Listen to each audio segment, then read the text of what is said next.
Still on BBI marches, let's head over to Sarovo Pan-African, Nairobi County, where a section of women leaders are deliberating matters of BBI. Now let's join our reporter Caroline Kamau for the details.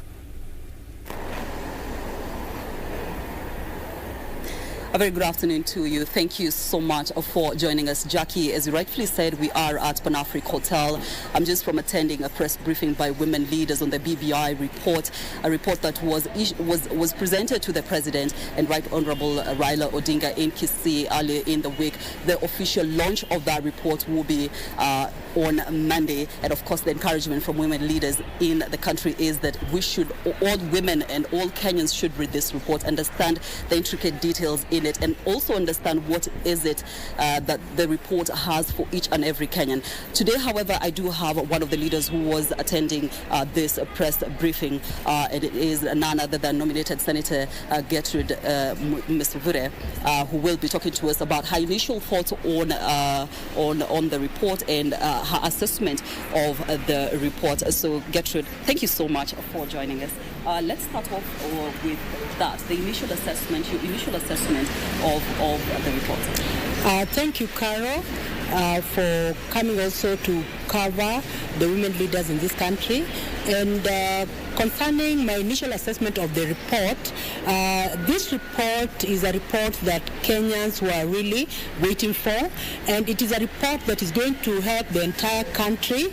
And I want to continue, even as I continue, I want to thank the President Uhuru Muigai Kenyatta, together with the Right Honourable Raila Amolo Odinga, for the handshake and ensuring that they kept away any differences they had and decided to push on the BBI report, because the BBI report is going to sort out many issues that we've had as a country. And Carol, if you can remember, the many years we've had elections in this country, it has been after elections there's bloodshed. It has the winner takes it all and the loser just goes home. And the BBI report comes in to solve this issue, because even the losers will also have a take. And if losers are going to have a take, then it means that their followers will also be happy, because even when one is a loser, it doesn't mean that one doesn't have followers. So the BBI report is an all-inclusive report which all women are happy about in Kenya, which also all Kenyans are happy about. Mr. Rove, just talk to us about the gains, especially for women, that this report presents. Carol, I want to say that the women are the greatest beneficiaries in this report.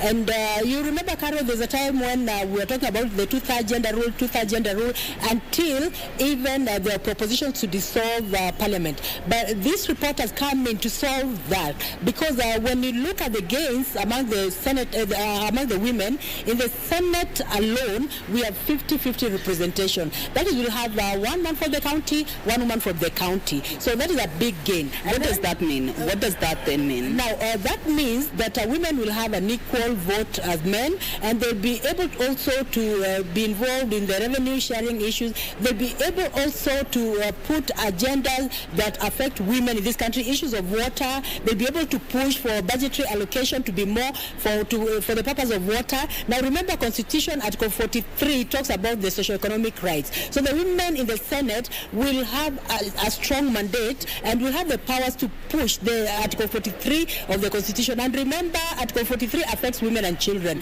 When we talk of issues of water, it affects children. When they talk of issues of health, it affects women and children. When we're talking of schools and all that, all these articles, so the women will be able to ensure that more money is even allocated to counties. And when they go to counties, they'll also make a follow-up to ensure in the oversight role that the women issues and family issues are also addressed. We also highlighted in the briefing, of course, the women leaders highlighted certain gaps that they have seen in this report. Just talk to us about that and how you hope these gaps can be addressed. Now, the highlights that women talked about is losing the 47 women representatives. But when I analyzed the report as a scholar, this has been captured in the Senate, because in the Senate we have 47. So the women representatives have been taken to the Senate. And then when you look at the National Assembly, we'll find that we have the single constituents, the 290. Women can go for that position. Then we have the 70, top-up positions that can be reserved for women. So I don't think there are any losses for women. They've been captured. So what I can say, Carol, if I can be candid with the report in as much as I've read it, and I'm continuing to read it, and I'm also encouraging Kenyans to continue reading on their own, that when it comes to persons with disabilities, they're the great losers, because in the Senate position, there was a guarantee of nominated senators, one man, one woman, to represent persons with disabilities, but that has been taken away. But what I'm hoping, and I'm happy about this national conversation, that it will be addressed in the National Assembly. When you're talking about the 70 seats, now we have to lobby and see that we have a guarantee for persons with disabilities as well. So it is a national conversation that we have started, and I'm happy about what the president did. I'm happy about what Right Honorable Raila did because they've ensured that we have the BBI, and the BBI is the way to go as Kenyans. Mm-hmm. Finally, before I let you go, the women also raised a concern on the executive, and that the report is a bit silent as far as the women's place in the executive. Just quickly.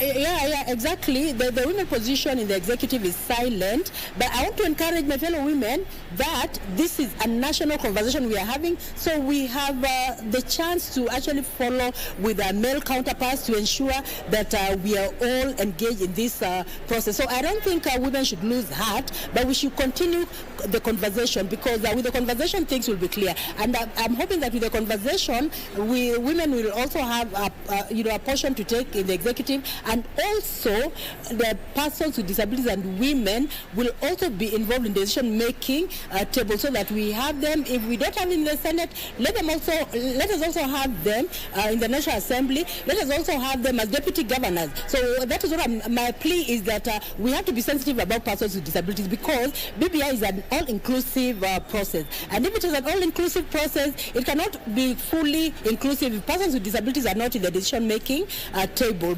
Yeah, Mr. Ruve, I'll let you go. Thank you so much for your time. We'll certainly continue with this conversation.